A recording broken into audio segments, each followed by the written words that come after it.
9.5 Weeks is seen in some circles as a classic in this genre, but I'm sorry to say it's still crap. It's not even funny. In fact, it's pretty depressing.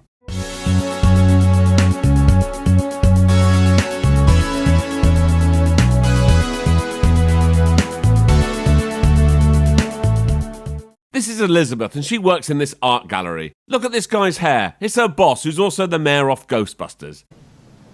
Is this true? Yes, it's true. Elizabeth and her friend Molly, who's seriously irritating by the way, are out buying Chinese food. And who's this? We don't know yet, but she's keen. Next day, she's at this market and looks at this scarf, but it's $300, so she leaves it. But the guy from the Chinese shop is watching her. He approaches her, and now they're on a date. And oh look, he's got her the scarf she wanted. This is John, and he doesn't have to worry about $300 because he works on Wall Street. Ooh. When they get back to his, he starts making the bed in front of her and saying weird stuff, and it makes her really uncomfortable. Coming out here where there's no neighbors around, there's no one to hear you if you called out. I don't like this anymore. I want to go home.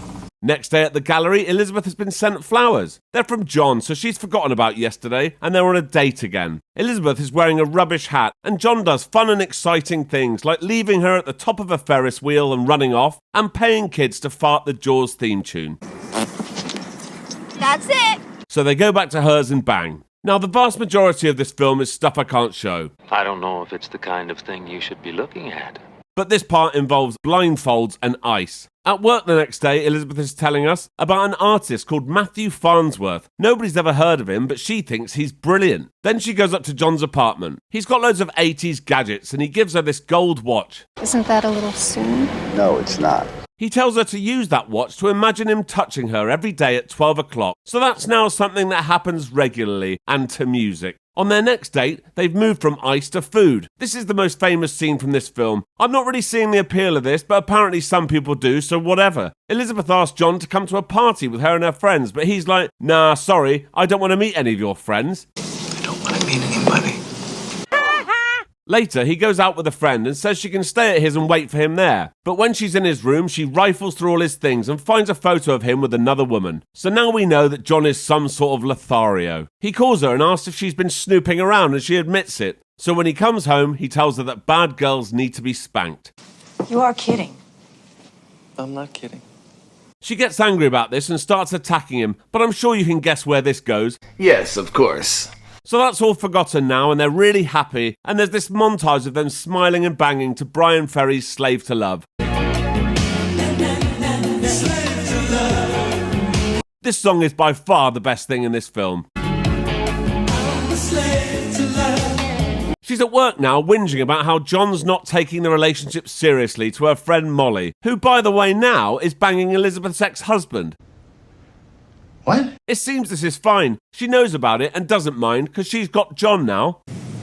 I just thought you should know. She goes in to see John at his office later and is really jealous because his secretary is hot. Then she runs away. He stops her from leaving and they go out to lunch, where she tells him she wonders what it would be like to be one of the guys. So that night, she dresses up as the least convincing man ever. That's absurd.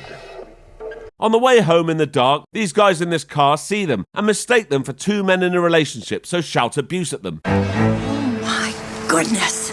Remember, this is 1986. Yes, of course. Now things are beginning to make sense. Elizabeth starts shouting back and is up for a fight, so the guys get out of their car and chase them. Now, even though her hat's fallen off, and she's screaming at the top of her lungs in what is clearly a woman's voice, this gang is still chasing them. There's a fight and it ends up with Elizabeth stabbing one of them in the arse, so they run away. Elizabeth and John are now jumping around, really chuffed because they've won the fight, and then they bang. She's getting really into this bad girl lifestyle now, so she starts shoplifting.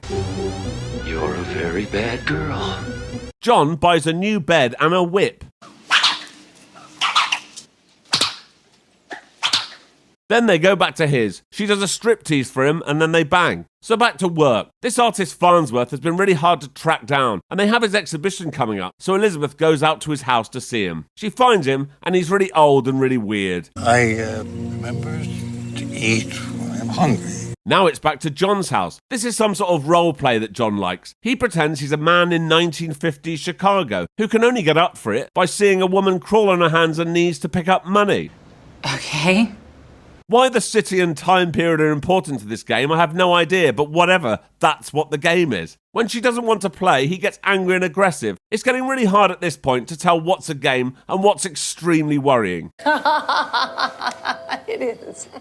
It looks like she's missing her old life now, because Bruce, her ex-husband, has come to pick Molly up from work, and there's some sad music playing. But it's okay now, because John has called, and he's summoned her to a seedy hotel room. When she gets there, he calls the room with instructions for her. He arrives at the room later and is annoyed that she hasn't done as he said. Turns out there was just one instruction, and it was to blindfold herself, so she does that. Then this woman comes in, who I assume John has paid, and starts touching her. It gets a bit weird when it starts to look like she's more there for John, so Elizabeth starts hitting them and leaves. She walks through a red light district and it looks like she's having a word with herself about how far she's fallen since she's met John. But then she starts getting on with a stranger who's been watching randoms bang in the street. Boys will be boys.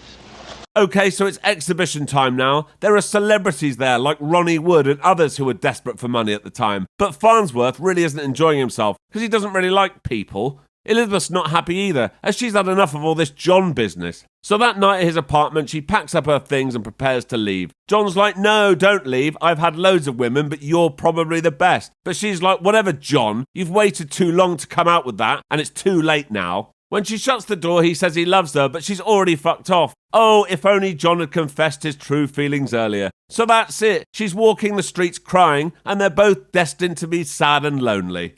That's nice. So until next time. Thank you for watching. If you enjoyed this, please like and subscribe, and check out this other video. Thank you.